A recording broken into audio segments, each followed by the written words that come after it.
नमस्कार साथियों, प्रभा क्लासेज में सभी साथियों का हार्दिक स्वागत।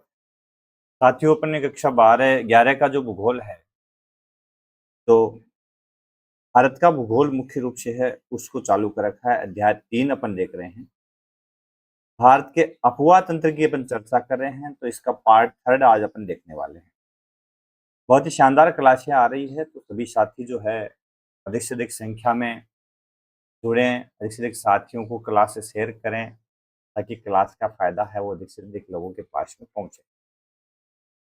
हिमालयी अफवाह है और प्रायद्वीपीय अफवाह की चर्चा हम कर रहे हैं, तो सिंधु गंगा और ब्रह्मपुत्र नदी जो है उनकी चर्चा अपन ने कर ली। अब हम प्रायद्वीपीय भारत जो है उसकी अफवाह की चर्चा विस्तार से करेंगे। प्रायद्वीपीय अफवाह तंत्र की प्रमुख नदियां कौन कौन सी है उसको अपन देखने वाले हैं। कौन सी देखेंगे अपन? प्रायद्वीपीय नदियां जो है उसकी चर्चा आज अपन करेंगे। ठीक है, प्रायद्वीपीय भारत का अफवाह है, इस पर चर्चा अपन करेंगे। सभी साथी जुड़ जाएं, हो जाएं तैयार। इन्हीं शब्दों के साथ में क्लास को साथियों शुभारंभ करेंगे। इसने क्या खूब कहा है कि दरिया अब तेरी खैर नहीं, कि दरिया अब तेरी खैर नहीं, बूंदों ने बगावत कर ली है। नादान ना समझ ए बुजदिल इनको, नादान ना समझ ए बुजदिल इनको, लहरों ने बगावत कर ली है। हम परवाने हैं मौत समा, हम परवाने हैं मौत समा, मरने का किसको खौफ यहाँ, रे तलवार तुझे झुकना होगा। गर्दन ने बगावत कर ली है, रे तलवार तुझे झुकना होगा। गर्दन ने बगावत कर ली है। तो यदि तय कर लिया है जिंदगी में सक्सेस होना है, तो फिर हम पीछे हटने वाले नहीं हैं। तो उसी मिशन की ओर हम आगे बढ़ेंगे और आप देखते हैं प्रमुख प्रायद्वीपीय अफवाह तंत्र की नदियां और उनकी सहायक नदियां।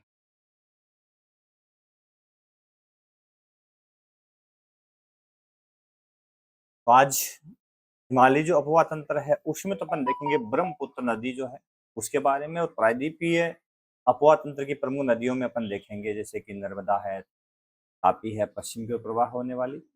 इसके अलावा महानदी, गोदावरी, कृष्णा, कावेरी जो 4 नदियां हैं उनके बारे में भी विस्तार से अपन जानेंगे। सबसे पहले चर्चा करते हैं शुरू ब्रह्मपुत्र से।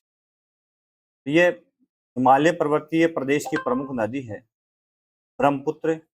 और इस अपवाद तंत्र में अपन देखेंगे कि यह नदी बहुत महत्वपूर्ण इसलिए है कि उसी भाग से जहां से सतलुज निकलती है, सिंधु निकलती है, उसी प्रदेश से निकल करके भारत में अपना बेसिन बनाती है। विशेष रूप से असम के अंदर बहुत बड़े मैदान का निर्माण भी ये करती है। ये अपने लिए बड़ी महत्वपूर्ण नदी है। इसका उद्गम कहाँ से होता है? तो उद्गम कैलाश पर्वत श्रेणी में मानसरोवर झील के पास से होता है, और यही इसी के पास से या 3 नदियां निकलती है इस भाग से जो भारत में आती है।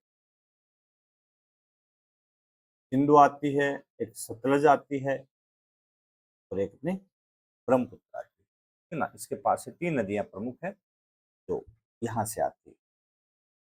यहाँ पे एक हिमनद है जिसका नाम है चेमांगयुंगडुंग। चेमायुंगडुंग जो हिमनद है, यहाँ से मुख्य रूप से ब्रह्मपुत्र का उद्गम होता है। तिब्बत में ब्रह्मपुत्र को सांगपो नाम से जानते हैं, नाम से सांगपो। इसका अर्थ होता है शोधक, यानी दुखों को हरने वाले, दुख हरने वाली, यानी विभिन्न प्रकार के दुखों को हर सकती है, तो दुखों को हरने वाली नदी के रूप में इसको जाना जाता है तिब्बत के अंदर। यहाँ ये नदी जो है ना, इसमें ज्यादा गाद और मिट्टी नहीं आती है। क्यों? क्योंकि यहाँ गाद और मिट्टी कम होती है। इस मिट्टी में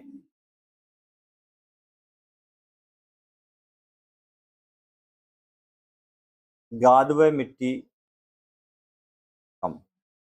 इसका कारण है कि तिब्बत का जो क्षेत्र है ना, ये वाला एरिया, ये तिब्बत का जो क्षेत्र है ये शुष्क है और साथ में ठंडा है। इस भाग में वर्षा बहुत कम होती है, इस वजह से इस नदी के अंदर गाद और मिट्टियां जो है बहुत कम आती है ना। इसका यही कारण है। ब्रह्मपुत्र नदी जो है, अब हम ब्रह्मपुत्र कह रहे हैं क्योंकि भारत के संदर्भ में पढ़ रहे हैं ना, वरना विश्व के संदर्भ में पढ़ते तो यहाँ तिब्बत में हम सांगपो नदी की चर्चा करते। यहाँ इसको सांगपो कहते हैं, लेकिन भारत का भूगोल चूंकि पढ़ रहे हैं ना, तो इसमें ब्रह्मपुत्र नदी के नाम से जानते हैं। ब्रह्मपुत्र नदी हिमालय गिरिपद में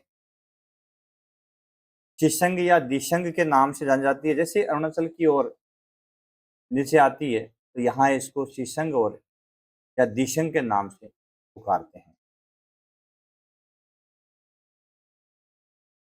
आगे ये बढ़ती है तो बांग्लादेश में इस ब्रह्मपुत्र को जमुना के नाम से पुकारते हैं और गंगा की एक शाखा जो पद्मा है उसके साथ ये मिलकर के डेल्टा का निर्माण करती है ना। तो मुख्य रूप से जो सुंदरवन का डेल्टा है वो ब्रह्मपुत्र और गंगा नदी जो है वो दोनों आपस में मिल करके बनाती है। एक अन्य नदी है सुबनसिरी जो उद्गम तिब्बत से ही होता है। ये एक पूर्ववर्ती नदी है। इसके बारे में कोई विशेष उल्लेख अपने यहाँ एनसीईआरटी इसमें है नहीं। अब ब्रह्मपुत्र का अफवाह है, अपन देखेंगे तो कौन कौन सी नदियां इसमें कहाँ मिलती है वो देखेंगे।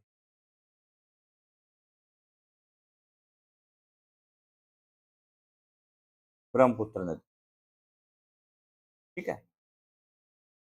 मैंने बताया कि यह मानसरोवर झील के पास में ये वाला जो एरिया है तिब्बत में मानसरोवर झील के पास से इसका उद्गम होता है और इसके पूर्वी किनारे से यह निकलती है। यहाँ पे एक पर्वत श्रेणी है। इस पर्वत श्रेणी को मुख्य रूप से कहते हैं नामचा बरवा। नामचा बरवा के नाम से ये जानी जाती है। हिमालय की चोटी है 7,751 मीटर ऊंची चोटी है। इस चोटी को पार करके अरुणाचल प्रदेश में प्रवेश करती है। यहाँ इसको शिसंग दिशंग कहते हैं। वो तिब्बत वाला जो एरिया है,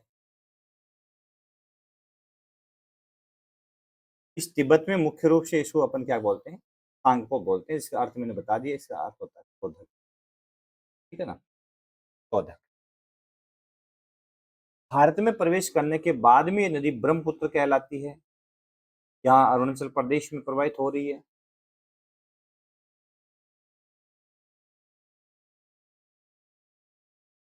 यहाँ असम में प्रवाहित हो रही है और असम में प्रवाहित होती है जहाँ पे मुख्य रूप से ये नदी द्वीप बनाती है और इस नदी द्वीप का नाम है माजुली। कौन सी है? माजुली नदी द्वीप।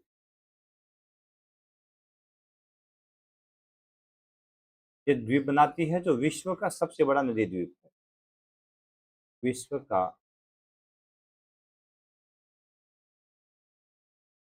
सबसे बड़ा नदी द्वीप है, ठीक है ना। ये भी आप ध्यान में रखोगे।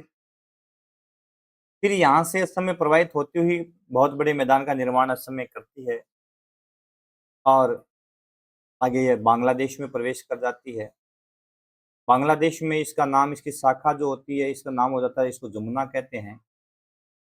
और फिर ये गंगा की जो नदी है उस नदी की जो एक शाखा है पद्मा, उस पद्मा के साथ मिलकर के सुंदरवन का डेल्टा बनाती है। अंत में बंगाल की खाड़ी में समाहित हो जाती है। इसका मुहाना बंगाल की खाड़ी में, ठीक है। अब इसकी सहायक नदियां देख लो आप। इसकी सहायक नदियां मुख्य रूप से यहाँ तिब्बत में इस नदी को क्या बोला है, सांगपो। फिर ये तिब्बत में प्रवाहित होकर के अरुणाचल प्रदेश में जैसे ही प्रवेश करती है तो इसको दिबांग, है ना, दिसंग दिबांग के नाम से पुकारते हैं। इस भाग में दिबांग निसंग या दिसंग के नाम से पुकारते हैं। इसमें आकर के आगे जो नदी मिलती है जिसका नाम है लोहित। अभी नदी इस ओर आ रही है तो इसका राइट हैंड वाला जो किनारा होगा ये दायां होगा, तो ये बायां होगा। बहुत बार ये पूछते हैं इसके बाएं किनारे की सहायक नदी कौन सी है और दाएं किनारे की सहायक नदी कौन। तो इसके बाएं किनारे पे मिलने वाली प्रमुख नदियों में लोहित हो गई, बूढ़ी दिहिंग हो गई, धनश्री हो गई और कपिली हो गई। तो लोहित, बूढ़ी, दिहिंग, धनसिरी और कपिली इसके बाएं किनारे पर मिलने वाली प्रमुख नदियां। और दाएं भाग में अपन बात करेंगे तो संकोश है, मानस है, कामेंग है, सुबनसिरी, है ना। ये मानस संकोच किस बात का है? इसको याद करने में तो संकोच, मानस, कामेंग और सुबनसिरी नदियां जो मुख्य रूप से इसके दाएं किनारे पर सहायक नदी के रूप में मिलती है। और अंत में ये बंगाल की खाड़ी में यहाँ विलीन हो ही जाती है यमुना के नाम से गंगा की एक शाखा में मिलकर। ब्रह्मपुत्र की सहायक नदियों की बात अपन करेंगे तो ये नदी जो है दिबांग या सिकांग और लोहित यहाँ ब्रह्मपुत्र कहलाती है। भारत में प्रवेश करने के बाद असम घाटी में ब्रह्मपुत्र में इसके बाएं किनारे बूढ़ी दिहिंग धनसिरी, जबकि दाएं किनारे पर सुबनसिरी, कामेंग, मानस और संकोच मैं तो मैंने बता दिया आपको। देखो आपने यहाँ दाएं भाग में संकोच, मानस, कामेंग और सुबनसिरी, और दाएं में कपिली, धनसिरी, बूढ़ी दिहिंग और लोहित, ये इसकी सहायक नदी है। यहाँ से याद कर लेना, ठीक है। तो ये थी ब्रह्मपुत्र नदी, भारत की प्रमुख नदी, और मुख्य रूप से यह असम के अंदर प्रवाहित होने वाली नदी है। असम के अंदर ही मुख्य रूप से यह सबसे अधिक महत्वपूर्ण है।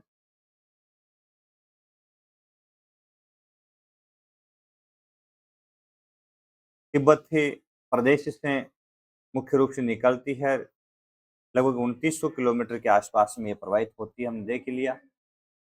और लगभग 918 किलोमीटर के आसपास में भारत में प्रवेश करती है। ये भी आप ध्यान रखोगे। इसकी कुल लंबाई कितनी है? 2900 किलोमीटर। तो काफी लंबी नदियों में से एक है, लेकिन भारत में 918 किलोमीटर भारत में बहती है। भारत में प्रवाहित होने में तो सबसे बड़ी नदी गंगा आपको पता ही, लेकिन ये 918 किलोमीटर लगभग बहती है, ठीक है। चलें प्रायद्वीपीय भारत में चलते हैं। प्रायद्वीपीय भारत में अपन चलेंगे तो यहाँ की प्रमुख नदियों की चर्चा अपन करेंगे। तो यहाँ का जो अपवा तंत्र है काफी पुराना है, और प्रायद्वीप जो भारत का है साथियों गोंडवाना सेल का हिस्सा है। तो प्रायद्वीप और हिमालय अपवा तंत्र में काफी डिफरेंस भी पाया जाता है। यहाँ मैं डिफरेंस लिखूं कि प्रायद्वीपीय अपवाह और हिमालयी अपवाह में अंतर थोड़ा सा बता दूं।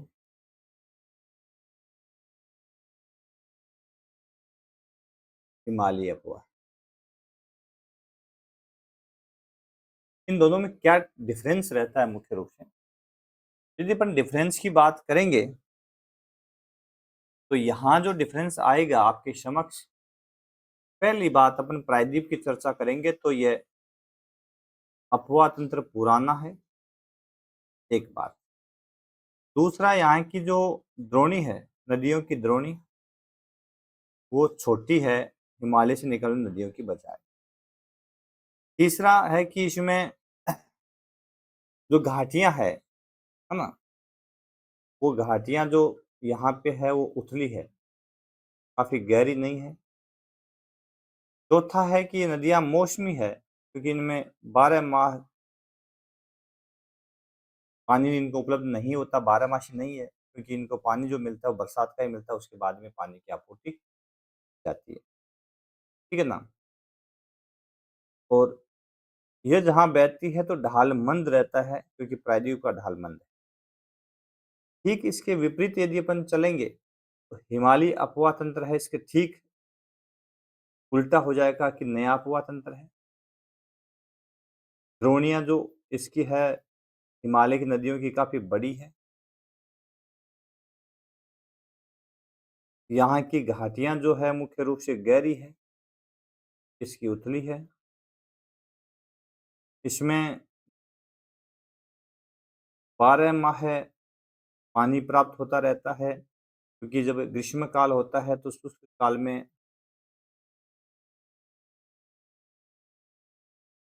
बर्फ पिघलने से पानी इनको उपलब्ध होता रहता है। और ढाल यहाँ का जो है तेज है। ये प्रमुख विशेषताएं हिमालयी अपवाह तंत्र की देखने को मिलेगी।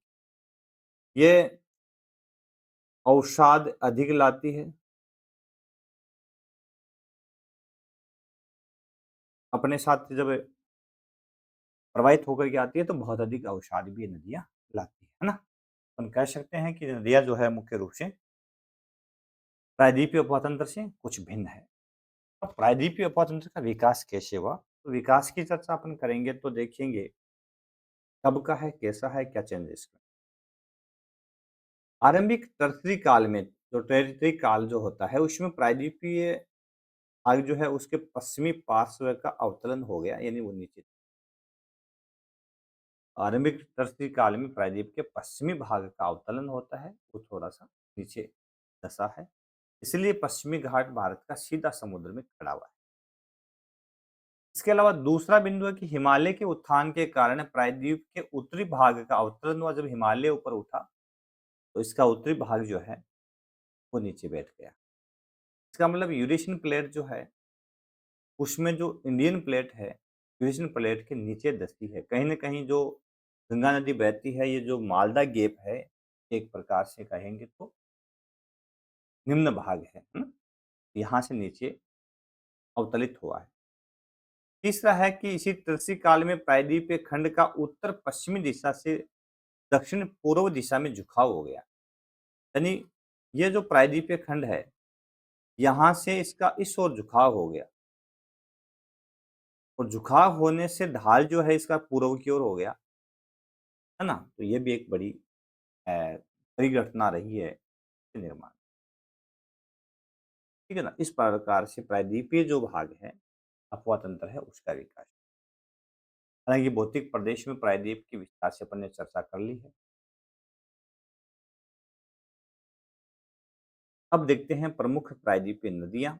सबसे पहली नदी है, उसकी चर्चा करेंगे, वो है महानदी।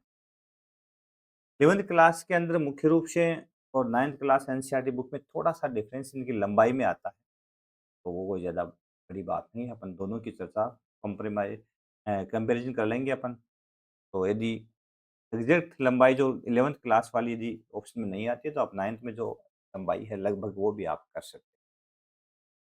दोनों आएगी नहीं, तो दोनों की कंडीशन में यदि आपत्ति लगती है, तो दोनों ऑप्शन आने के बाद में प्रश्न डिलीट करना पड़ता है। बताइए? महानदी जो है, इसका उद्गम कहाँ से होता है? छत्तीसगढ़ के रायपुर जिले में सिहावा के पास से होता है। इसका मतलब छत्तीसगढ़ का जो पठारी क्षेत्र है, वहाँ की पहाड़ियों से इसका उद्गम होता है।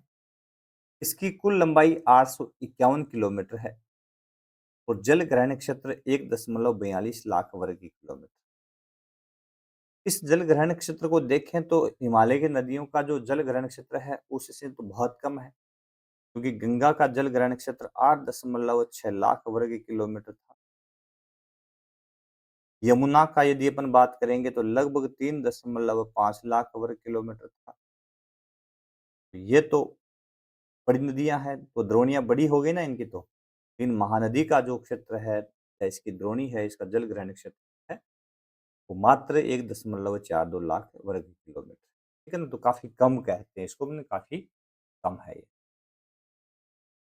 फिर सर्वाधिक जल ग्रहण क्षेत्र इसका कहाँ है, ये भी हमें पता होना जरूरी है। तो महानदी का सर्वाधिक जल ग्रहण क्षेत्र जो है वो ओडिशा राज्य में, तो छत्तीसगढ़ से निकलती है, उड़ीसा में प्रवेश करती है।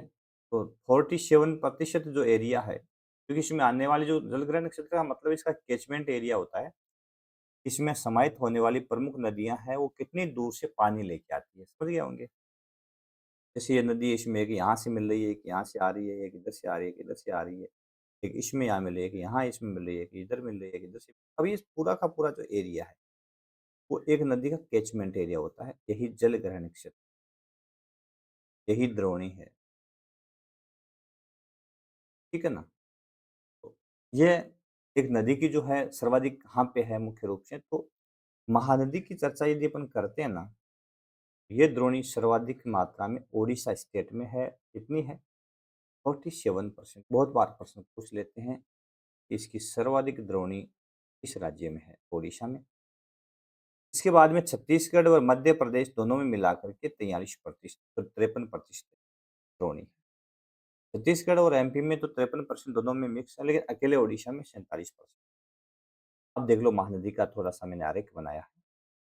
यहाँ से सिहावा पर्वत छत्तीसगढ़ से इसको अपन ने निकाला है और यहाँ से निकलने के बाद में ये नदी जो है, इस प्रकार छत्तीसगढ़ में उत्तर-पूर्व की ओर प्रवाहित होती है, यहाँ से बह करके मुख्य रूप से ओडिशा में प्रवेश करती है और इसमें ओडिशा के अंदर यहाँ पे एक बाँध भी बना हुआ है, हीराकुंड बाँध, ठीक है ना?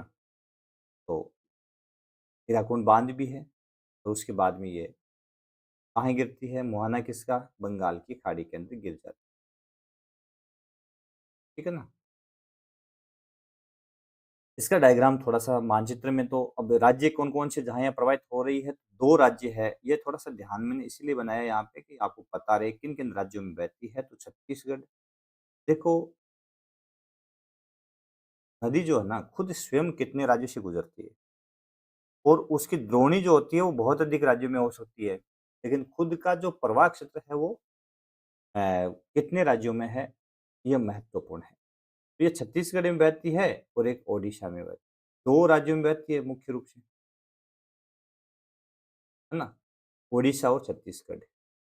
2 स्टेट इसके प्रमुख हैं जहाँ ये प्रवाहित होते हैं, लेकिन इसकी द्रोणी 3 स्टेट में है कि मध्य प्रदेश से भी इसमें पानी आता है, छत्तीसगढ़ के अंदर से भी पानी आता है और ओडिशा स्टेट से भी पानी आता है, ठीक है ना? तो ये इसकी द्रोणी, दोनों में डिफरेंस हो गया। अब चलो आगे। ये नदी निकाली अपन ने, कौन-सी? महानदी। कहाँ से निकाली? हमने ये नदी जो मुख्य रूप से निकाली है सिवावा पहाड़ी छत्तीसगढ़ से, यहाँ से निकाल ली। इसके बाद में ये यूँ चली है, इस ओर इसका मुख है ना? यूँ चल रही है और यहाँ चलने के बाद में सबसे पहले इसमें कुछ नदियाँ आकर के समाहित होती है। जैसे इस भाग में दूध नदी आकर के इसमें समाहित होती है।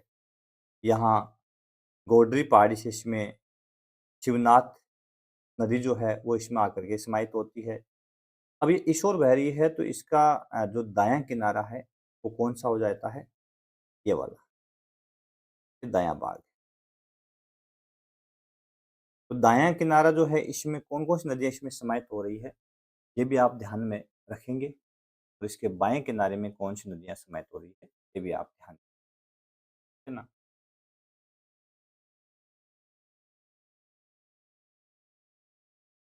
तो इसके दाएँ तट पर कौन-सी नदियाँ आकर के समाहित होती है, तो हमने देखा है कि इसमें दाएँ भाग में जैसे गोडरी पहाड़ी से निकल रही है, शिवनाथ नदी है, दूध नदी है, हसदेव नदी है, ठीक है ना? कैमूर पहाड़ी से निकल के आती है, कोरई नदी है, मेन पार्ट पहाड़ी जो क्षेत्र है उसी से मांड नदी आती है, मांड नदी है, कोरई है। इसके अलावा लुडेंग पर्वत जो है, लुडेंग पर्वत से मुख्य रूप से केलो नदी निकल के आती है, तो केलो है ना? कंडरापाल जो पर्वत श्रेणी है मुख्य रूप से इसी से निकल के आती है, इब नदी है, इब। ये नदियाँ जो है, कौन-कौन सी नदियाँ इसके दाएँ भाग में मिलती है, तो आप याद रखो दूध नदी है, शिवनाथ है, हसदेवा है, कोरई है, मांड है ना? केलो नदी है और इब नदी है। और इसके दाएँ किनारे पर कौन सी नदियाँ आकर के मिलती है, तो दाएँ भाग की ओर से नदियाँ मिलने वाली जो है, इसमें अपन यहाँ से देखेंगे जैसे कि सोटूर नदी है, सबसे पहले सोटूर इसमें मिलती है, ठीक है ना? इसके अलावा देरी मिलती है, सूखा मिलती है, जोंक मिलती है, लात मिलती है और अ, लात हो गई ना? हाँ, और तेज नदी मिलती है। तो ये मुख्य रूप से ऐसी नदियाँ हैं जो इसमें महानदी की प्रमुख सहायक है। बहुत बार पूछ लेते हैं कि इनका समूह पूछ लेते हैं कि इनमें से कौन-सी नदी जो है इसकी सहायक है और कौन-सी इसकी सहायक नहीं है, ये पूछ लेते हैं। तो आपको इसके बारे में पता होना बहुत ही ज़रूरी है, ठीक है ना? चलो आया होगा समझ में? उसके बाद में आज चलते हैं अपन गोदावरी नदी। ये भारतीय प्रायद्वीप का सबसे बड़ा नदी तंत्र है, सबसे लंबी नदी भी है जिसकी लंबाई 1465 किलोमीटर है। और क्लास 9th जो एनसीईआरटी है उसके अंदर इसकी लंबाई आ रही है 1500 किलोमीटर। तो यदि ये ऑप्शन नहीं आता और ये आ जाता है तो आपको 1500 सही करना, वरना आपको 1465 किलोमीटर ही सही करना, ठीक है ना। क्योंकि नदी की लंबाई नहीं बढ़ती, क्योंकि ये अपना मार्ग परिवर्तन ज्यादा नहीं कर रही है, नदियां निश्चित मार्ग से प्रवाहित हो रही है, तो ये 1465 किलोमीटर ही लंबी है। 9th में ये आ रहा है, ये ध्यान रखना आप। ये प्रायद्वीप की सबसे लंबी नदी है जिसे दक्षिण की गंगा भी कहा जाता है। देखो, दक्षिण की गंगा, गोदावरी को दक्षिण की गंगा कहते हैं, और दक्षिण भारत की गंगा जब आता है,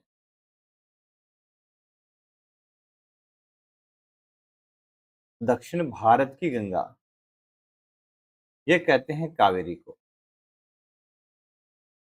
तो यह आप ध्यान रखेंगे, दक्षिण भारत की गंगा पूछ ले कावेरी के, दक्षिण की गंगा कह दे तो गोदावरी, ठीक है ना, आप ध्यान में रखेंगे। अब इसकी प्रमुख शाही नदियां कौन कौन सी निकलती कहाँ से है, तो गोदावरी का जो उद्गम होता है ना वो महाराष्ट्र से होता है। और त्रिबंकेश्वर जो पर्वत है, पश्चिमी घाट का त्रिबंकेश्वर पर्वत है, यहाँ से इसका उद्गम होता है। यहाँ से उद्गम होने के बाद में ये किस ओर प्रवाहित होती है, सबसे पहले यहाँ कौन सा स्टेट आ गया, महाराष्ट्र में। भाई कितने राज्यों में बहती है ये भी आपको पता हो, महाराष्ट्र। यहाँ ये कौन सा स्टेट आ गया, तेलंगाना। और यहाँ कौन सा स्टेट आ गया, तेलंगाना से निकल करके किस में प्रवेश कर गई, आंध्र प्रदेश, है ना, आंध्र प्रदेश।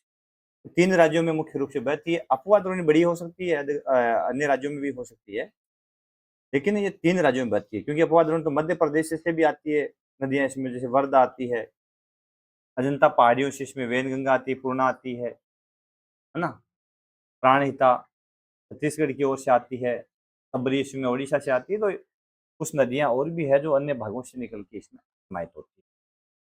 लेकिन इसका अपवाह क्षेत्र जो है वो तो बड़ा हो सकता है, इसकी द्रोणी बड़ी हो सकती है, अदर स्टेट में भी हो सकती है, लेकिन ये खुद प्रवाहित होती है महाराष्ट्र, तेलंगाना और आंध्र प्रदेश, ठीक है ना। अब इसकी प्रमुख सहायक नदियां, जैसे कि इसका, ये नदी इस रूप में इधर बह रही है,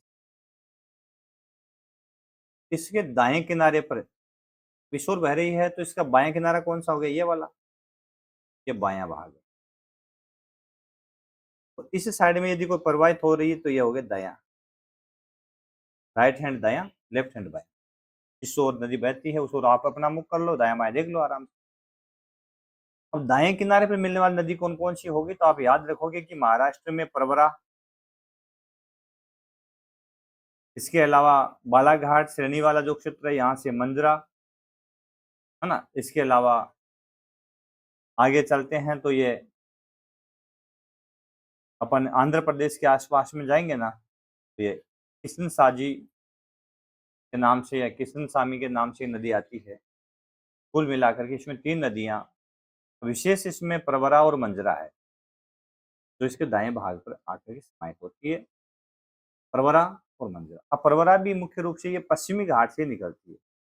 महाराष्ट्र में ये पश्चिमी घाट का जो इलाका है ना, इसको सह्याद्री पर्वत कहते हैं, याद रखना। कौन सा पर्वत है, सह्याद्री पर्वत। पश्चिमी घाट को यहाँ सह्याद्री पर्वत कहते हैं। तो प्रवरा भी सह्याद्री के ढाल से निकलती है, और ये त्रिम्बकेश्वर जो पर्वत है ना, ये सह्याद्री का ही भाग है, तो ये गोदावरी यहाँ से निकलती है, ठीक है ना। तो ये आप ध्यान में रखेंगे। फिर अपन जैसे आगे चलेंगे तो वेनगंगा महत्वपूर्ण नदी है, जो अजंता पहाड़ियों से निकलती है। महाराष्ट्र में अजंता की पहाड़ियां हैं, अजंता एलोरा गुफा आप जानते होंगे। इसके अलावा जो पेनगंगा अजंता से निकल जाती है, इसके अलावा आगे वेनगंगा भी है ना, वर्धा भी है, जो मुख्य रूप से मध्य प्रदेश की सीमा में जो सतपुड़ा श्रेणी जो है उसके आसपास विंध्याचल की जो पहाड़ियां हैं, किमूर वगैरह, उधर से ये निकलती है। इंद्रावती इसकी सहायक नदी है इस भाग में, जो कि कहाँ से, थुआमूल रामपुर की पहाड़ियों से मुख्य रूप से निकलती है, तो उड़ीसा के अंदर है थुआमूल रामपुर की पहाड़ियाँ, उड़ीसा में, जहाँ से इंद्रावती निकलती है। इसके अलावा इसमें उड़ीसा में जैसे सबरी एक नदी है जो उड़ीसा में निकल करके प्रवाहित हो जाती है। तो आप ध्यान में क्या रखेंगे कि इसके दाएं किनारे में प्रवरा और मंजरा महत्वपूर्ण नदी है ना। और इसके बाएं किनारे में ज्यादा नदियां आ रही है, जैसे कि पूर्णा है, वेनगंगा है, पेनगंगा है। बहुत बार पूछ लेते हैं कि पूर्णा, वेनगंगा, वरदार, पेनगंगा, ठीक है, प्राणहिता, इंद्रावती, अबरी, ये नदियां। अब यहाँ थोड़ा सा आपको डाउट होगा कि वेनगंगा, पेनगंगा ये कहाँ मिलती, तो पूर्णा आगे ये अपन वेनगंगा पेनगंगा की बात करेंगे ना साथियों, तो वर्धा और जो नदी है वेनगंगा, है ना, ये जाकर के जब वेनगंगा में मिल जाती है ना, उसके बाद में ये प्राणहिता कहलाती है। इसका मतलब ये प्राणहिता नदी की सहायक नदियां हैं। ये आप थोड़ा सा अपना ध्यान रखना यहाँ पे कि वेनगंगा पेनगंगा जो नदियां हैं वो किसकी सहायक है, ध्यान में रखोगे ना, क्योंकि यहाँ से प्रश्न आता है कि निम्न में से कौन सी नदी है वो किसकी सहायक है, तो हमें कंफ्यूज हो जाता है कि ये कहाँ से निकलती है, कहाँ इसका संगम होता है, ठीक है ना। जब वेनगंगा जो है वर्धा से मिलती है, वर्धा से मिलने के बाद में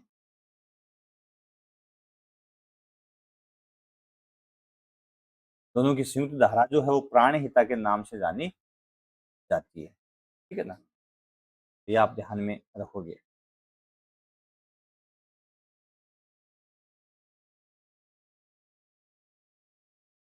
चलो आगे चलते हैं।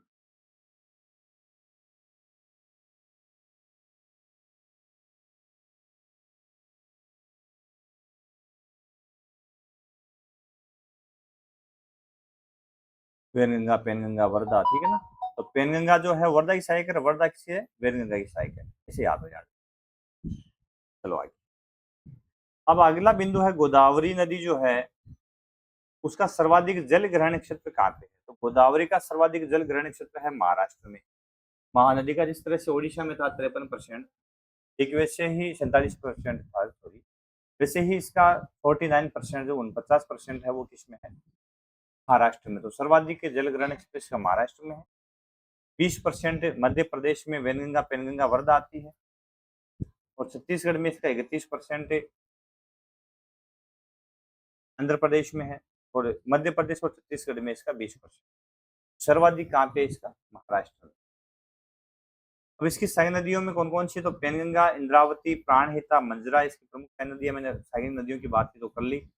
वेनगंगा, पेनगंगा, वर्धा और प्राणहिता ये थोड़ी सी कंफ्यूज करने वाली नदियां हैं, तो ये थोड़ा सा मैं आपको और बता दूं। मध्य प्रदेश में जो पहाड़ियां वहां से मुख्य रूप से निकल के आती है नदियां, वर्धा आती है ना। तो ये नदी है पेनगंगा,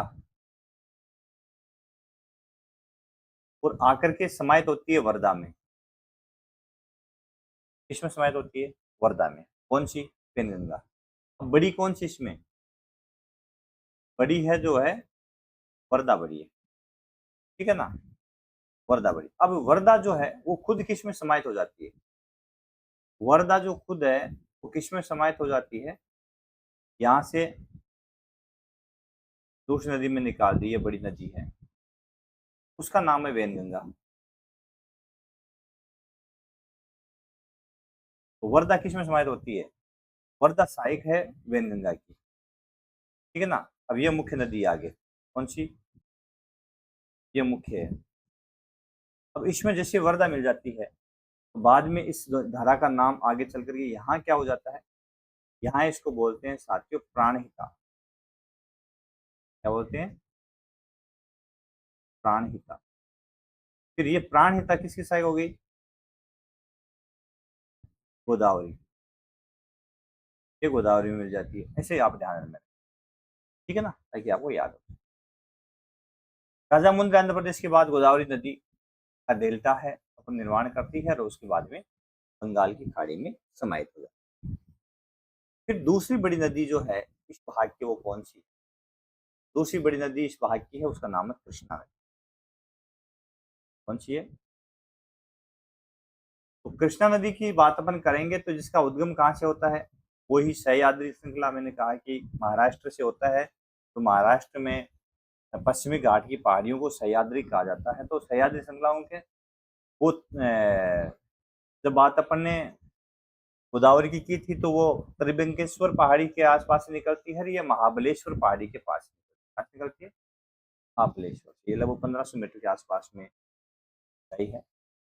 अब कृष्णा की जो कुल लंबाई, नदी की लंबाई जो है वो 1401 किलोमीटर, और इससे पहले अपन ने देखी है गोदावरी जिसकी लंबाई 1465 है। इसका मतलब प्रायद्वीप की दूसरी लंबी नदी,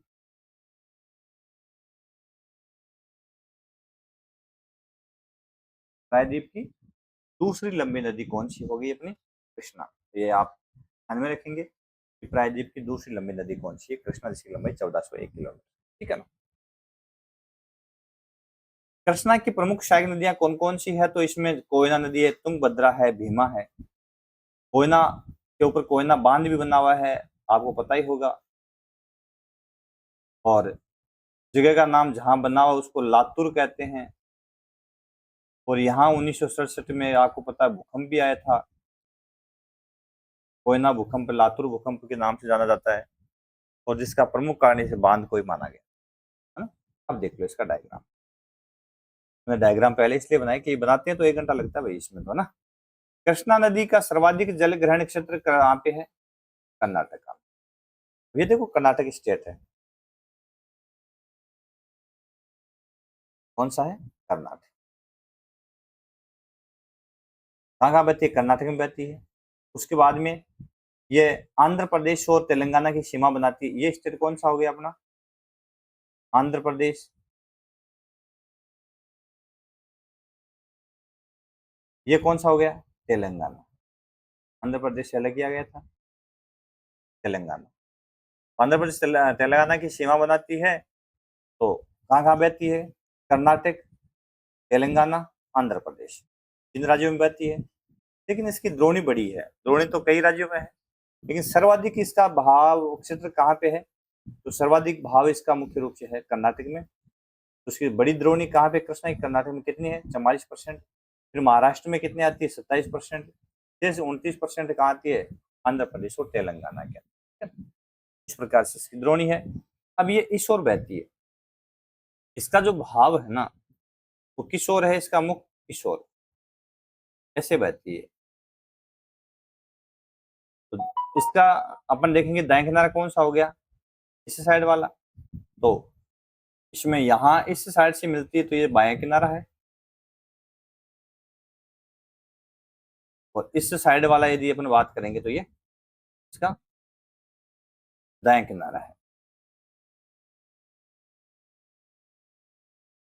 चलो दाएं बाएं की नदियां देख लेते हैं कौन कौन सी है। अब इसके दाएं बाएं भाग में मिलने वाली प्रमुख नदियां जो है वो कौन कौन सी है? तो बाएं भाग में मिलने वाली प्रमुख नदियां कौन कौन सी होगी? देखो सबसे पहले भीमा, ये भीमा नदी है, आपको दिखाई दे रही है ये वाली। भीमा ने की सहायक है कागिनी, ठीक है, लेकिन भीमा जो है कृष्णा की सहायक है। फिर आगे चलेंगे थोड़ा सा, तो इसमें तेलंगाना से कुछ नदियां निकलती है, जैसे कि मूसी, अनंतगिरी पहाड़ी से निकलती है मूसी। इसका मतलब कृष्णा जो नदी है उसमें इसके बाएं किनारे पर कम ही नदियां हैं, भीमा, भीमा की सहायक कागिनी और मूसी नदी इसमें आकर के समाहित हो जाती है। ये एक छोटी नदी और है, नाम थोड़ा भूला हूँ इसका, ठीक है। फिर अपन देखेंगे इसके दाएं भाग में सर्वाधिक मिलने वाली नदी यहाँ ज्यादा है। यहाँ इस भाग में मिलने वाली नदियां मुख्य रूप से कौन कौन से? तो इसका उद्गम ये पहाड़ियां महाबलेश्वर की पश्चिमी घाट से निकलती है। सबसे पहले महाराष्ट्र में पश्चिमी घाट से ही निकलती है मुख्य रूप से कोयना नदी। और कोयना नदी जो है इन पहाड़ियों के महाबलेश्वर यानी पश्चिमी घाट की महाबलेश्वर पहाड़ियों से ही निकलती है मुख्य रूप से, ठीक है। और इस पर कोयना बांध भी बना हुआ है महाराष्ट्र के अंदर, ठीक है।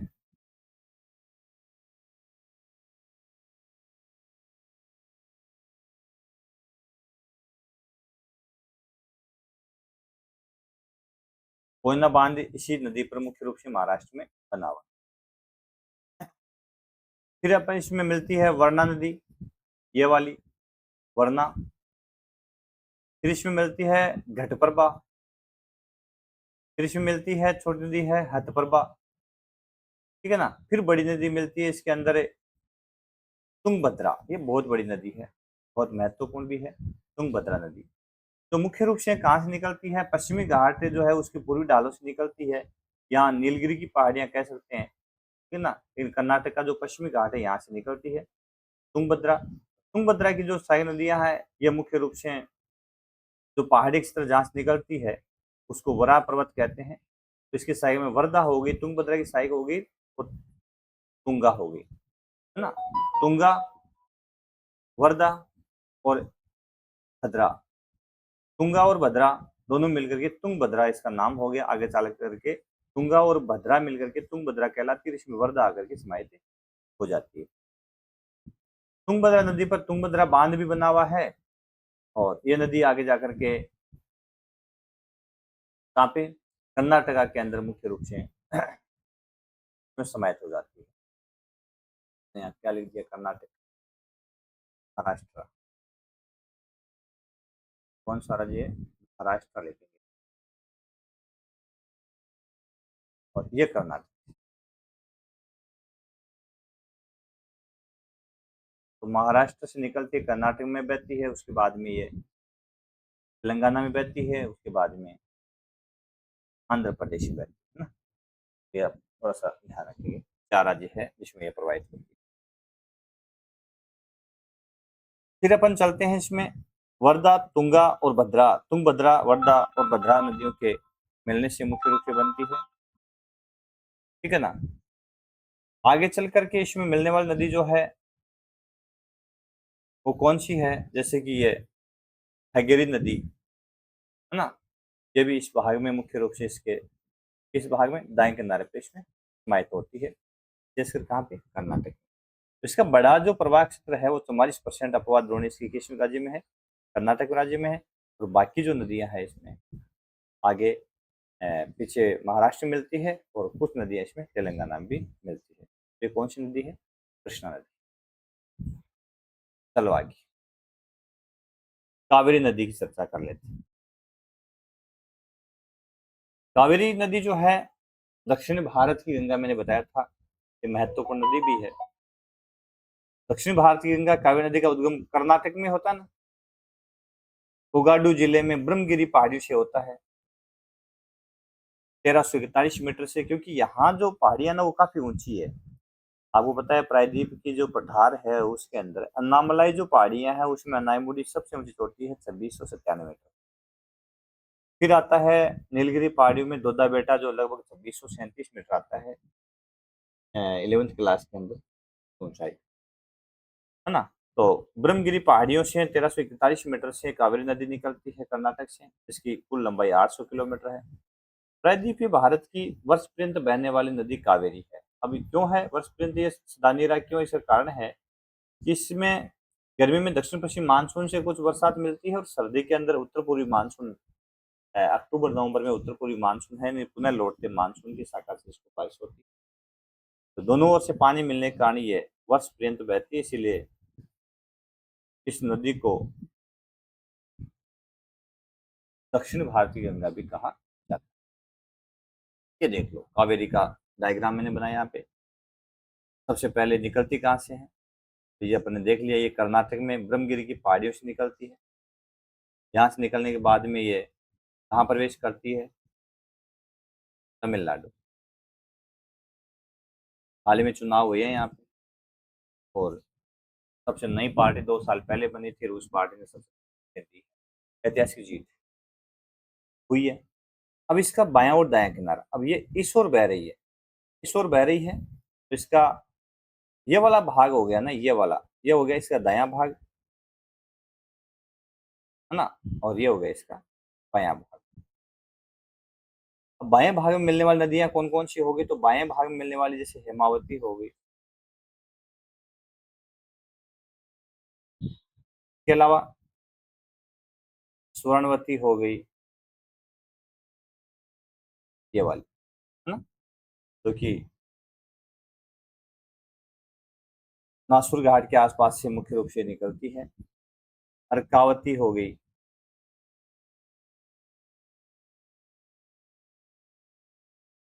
ठीक है ना।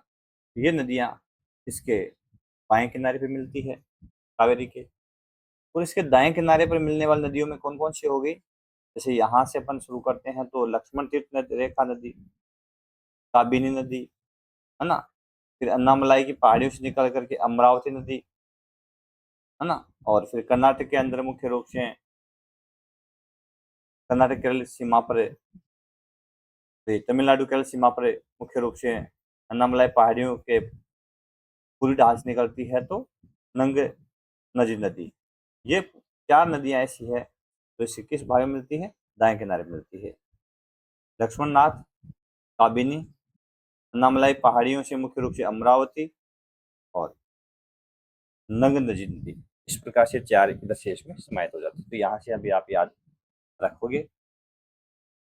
फिर बात करेंगे कावेरी का सर्वाधिक जलग्रहण क्षेत्र कहाँ है, तमिलनाडु के अंदर 56% अकेले तमिलनाडु में है। अन्य राज्यों में जैसे कर्नाटक में है 41% और केरल में मात्र 3%। सर्वाधिक तमिलनाडु में इसका जलग्रहण क्षेत्र है, इसकी द्रोणी है, और फिर 41% कहाँ पे है, कर्नाटक में।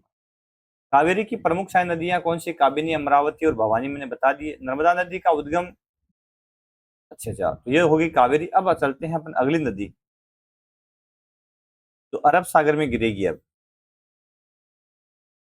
पश्चिम की ओर बहने वाली नदियां जो है उसकी बात करेंगे तो सबसे पहली नदी पश्चिम की ओर बहती है जो ब्रिंस घाटी से बंद बहती है, नर्मदा नदी, इसकी चर्चा करेंगे। नर्मदा का उद्गम कहाँ से होता है, अमरकंटक पठार से होता है। मुख्य रूप से ये विंध्याचल पहाड़ी का ही हिस्सा है अमरकंटक पठार। छत्तीसगढ़ मध्य प्रदेश की सीमा के पास से अमरकंटक पठार के पश्चिम पार्श्व से नर्मदा 1057 मीटर की ऊंचाई से निकलती है।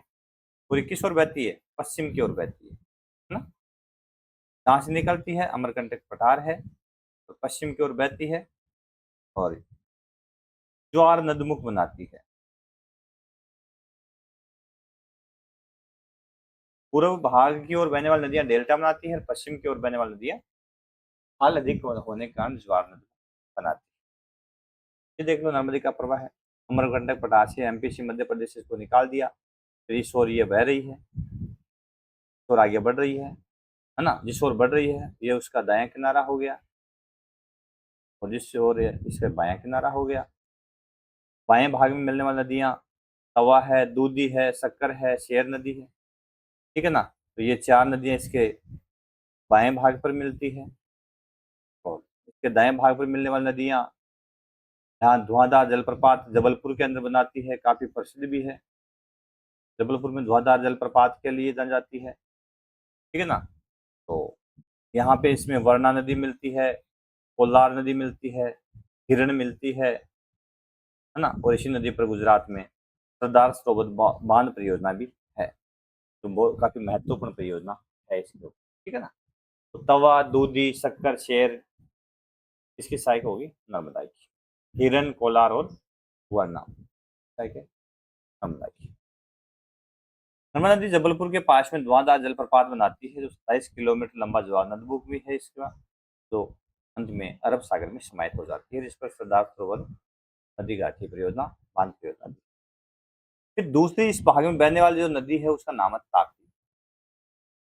तापी नदी का उद्गम मध्य प्रदेश में बैतूल जिले में मुल्ताई नामक स्थान से होता ही है। अब यहाँ देखो अपन देखेंगे ना तो एक सतत श्रृंखला यहाँ चलती है, इसको बोलते हैं विंध्याचल।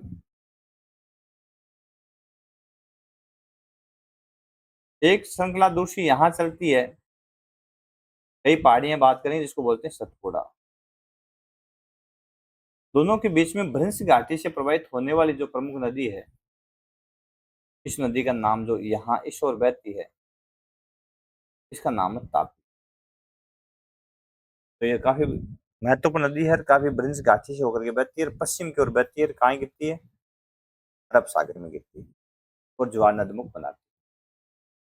तापी नदी जो है उसका सर्वाधिक जलग्रहण क्षेत्र महाराष्ट्र में है, लगभग 79%, मध्य प्रदेश में 15 और शेष गुजरात के अंदर है। केवल 3 राज्यों में यह प्रवाहित हो रही, महाराष्ट्र, मध्य प्रदेश और गुजरात।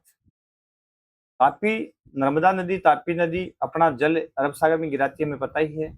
और कुछ अन्य नदियां जो पश्चिम की ओर बहती है, पश्चिमी राजस्थान की सबसे बड़ी नदी जो है वो लूनी है, तो वो पता ही है आपको कि राजस्थान में अरावली जो पर्वत श्रेणी है, उसके पश्चिमी घाट में दो धाराओं के रूप में निकलती है, सरस्वती, सागरमती, और आगे जाकर के लूनी कहलाती है, और कच्छ के रण में जाकर के लुप्त हो जाती है। बालोतरा के बाद में इसका पानी खारा हो जाता है। विस्तार से राजस्थान के भूगोल में हम चर्चा करेंगे, हालांकि पहले से क्लास डाली हुई है, वहां से भी आप देख सकते हैं। तो अजमेर जिले में नागपाड़ से निकलते दो धाराओं में सरस्वती और सागरमती के रूप में होता है। गोविंदगढ़ के पास दोनों धारा आपस में मिलती है, उसके बाद में लूनी कहलाती है। कच्छ के रण में जाकर के ये लुप्त हो जाती है। ठीक है ना। ये तापी नदी और उसकी सहायक नदी, ये डायग्राम यहाँ मिला तो अमरावती बाएं भाग में पंजरा है, बोरी है, गिरना है, दाएं में सूकी, आमेर, अरुणावती और कोमाई नदी, ये मुख्य रूप से इसके दाएं किनारे। गुजरात की कुछ अन्य नदियां जो कि अरब सागर में अपना पानी, अपना जल गिराती है, क्योंकि तो इस वहां का ढाल गुजरात का अरब सागर की ओर है, तो गुजरात की नदियों में मुख्य रूप से पश्चिम की ओर से जो बहती है, जैसे शत्रुंजय नदी है गुजरात की है, जो अमरावती जिले में डलकावा से निकलती है और अरब सागर में मिलती है। एक नदी है गुजरात की जो भद्रा है, जो राजकोट जिले में अनियाली गांव की पहाड़ियों से निकलती है। इसके अलावा ढाढर नदी जो पंचमहल जिले में घंटार गांव से निकलती है, और वेतरना जो नासिक जिले में महाराष्ट्र से निकलती है, और त्रिभंग पहाड़ियों से निकल करके, और ये भी मुख्य रूप से पश्चिम की ओर बहती है। फिर पश्चिम की ओर बहने वाली अन्य नदियां जो है, जैसे कालिंदी नदी कर्नाटक में बेलगांव से निकलती है और करवाड़ी की खाड़ी में समाहित हो जाती है पश्चिम तट पर। अब कर्नाटक की सबसे महत्वपूर्ण नदी है श्रावती। इस पर गरसोपा जलप्रपात है, जो कर्नाटक और शिमोगा जिले से, कर्नाटक के शिमोगा से निकलती है पश्चिमी घाट से। और गरसोपा जो है बहुत महत्वपूर्ण, 253 मीटर ऊंचा है और भारत का सबसे ऊंचा है।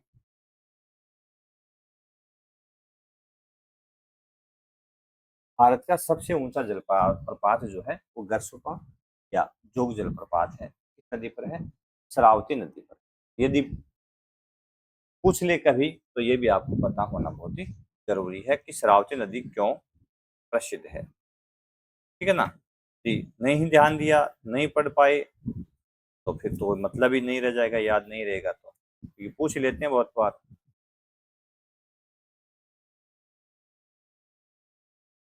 अब ये तो सबसे बड़ा है, लेकिन भारत का दूसरा सबसे बड़ा जलप्रपात कौन सा है?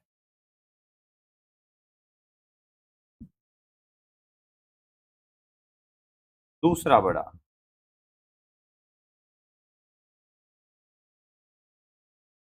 जलप्रपात कौन सा है? तो वह है शिव समुद्रम।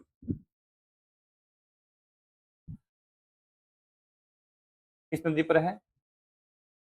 कावेरी नदी पर।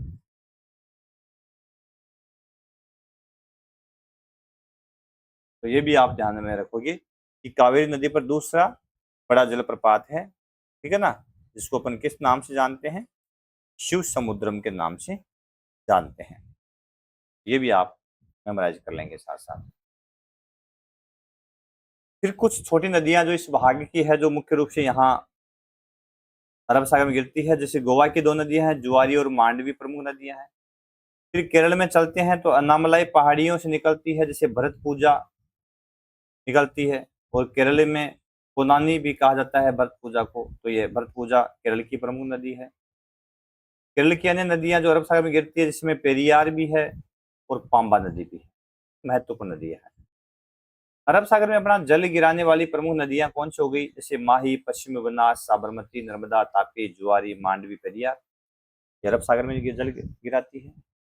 अब इनका जल ग्रहण क्षेत्र अपन देखेंगे तो कई बार यहाँ से पूछ लेते हैं कि माही का जल ग्रहण क्षेत्र कितना है, तो लगभग 34,842 वर्ग किलोमीटर है।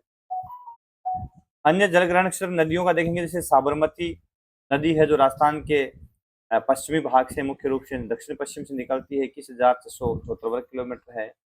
भरत पूजा जो है केरल की प्रमुख नदी है, जो 5,397 वर्ग किलोमीटर जो इसका जलग्रहण क्षेत्र है। पेरियार भी है, 5,243 वर्ग किलोमीटर इसका जलग्रहण क्षेत्र। तो यहाँ से इसे तुलनात्मक पूछ लेते हैं, तो आपको इनका जलग्रहण क्षेत्र है उसका भी पता होना जरूरी है। ठीक है ना। फिर आता है अगली पेन्नार नदी का उद्गम। तो पेन्नार नदी का उद्गम कर्नाटक में कोलार जिले में स्थित नंदी दुर्ग पहाड़ी से होता है, जो बंगाली खाड़ी में गिरती है। अब ये कर्नाटक से निकलने वाली एक छोटी नदी है पेन्नार, ठीक है ना। तो इसका उद्गम कोलार जिले में नंदी दुर्ग से नामक पहाड़ी से होता है। एक आती है पालार नदी का उद्गम कर्नाटक में चिकमंगलुरु चिक्काबल्लापुरम से होता है, और ये भी नंदी पहाड़ी जो है वहीं से होता है, और ये बंगाली खाड़ी में अपना जल गिराती है। तो कुछ छोटी नदियां जो कर्नाटक से निकल करके बंगाली खाड़ी में गिरती है, इसमें पेन्नार है और पालार नदी, ये भी आप ध्यान में रखोगे, ठीक है ना। उसके अलावा जैसे वेगई नदी है, वेगई नदी तमिलनाडु में मदुरै जिले से निकलती, जहां पर पहाड़ी है, वर्षानंद पहाड़ी से निकलती है और बंगाली खाड़ी में समाहित हो जाती है वेगई। फिर ताम्रपर्णी नदी जो अगस्त्यमलाई पहाड़ी तमिलनाडु से निकलती है और मन्नार की खाड़ी में अपना जल समाहित कर देती है, ठीक है। तो ताम्रपर्णी नदी भी अगस्त्यमलाई पहाड़ी निकल के तमिलनाडु की प्रमुख है, वेगई तमिलनाडु की प्रमुख नदी। फिर आता है जल विसर्जन को कैसे मापा जाता है, इकाई क्या है। जल विसर्जन को क्यूसेक से क्यूबिक फुट प्रति सेकंड या क्यूमेक्स, दो इकाई इसकी आती है, क्यूबिक मीटर प्रति सेकंड के रूप में मापा जाता है। गंगा का फरक्का में अधिकतम जल ग्रहण प्रवाह है कितना है। फरक्का मैंने जगह बताई थी जहां गंगा नदी बांग्लादेश में प्रवेश करती है, तो भारत बांग्लादेश की सीमा पर जो स्थान है उस जगह का नाम है फरक्का।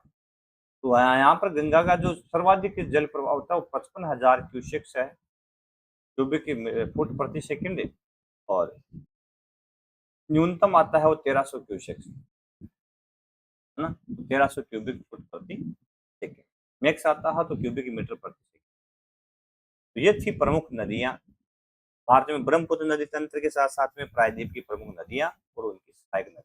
क्लास कैसी लगेगी, लंबी हो गई है घंटे भर की, लेकिन मेरे हिसाब से आप याद करोगे तो बहुत ही शानदार तरीके से आपको याद भी हो जाएगी।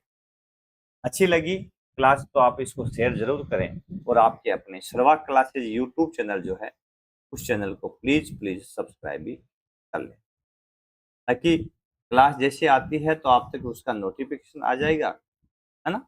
ये जरूर करें, और अपना एप्लीकेशन है उस एप्लीकेशन पर कोर्स भी उपलब्ध है, और मैंने कहा है कि नोट्स फ्री में दे रहा हूँ यहाँ पे, तो आप एप्लीकेशन डाउनलोड कर लेंगे तो आपको फ्री ऑफ कॉस्ट से अपने नोट्स भी मिल जाएंगे, ठीक है।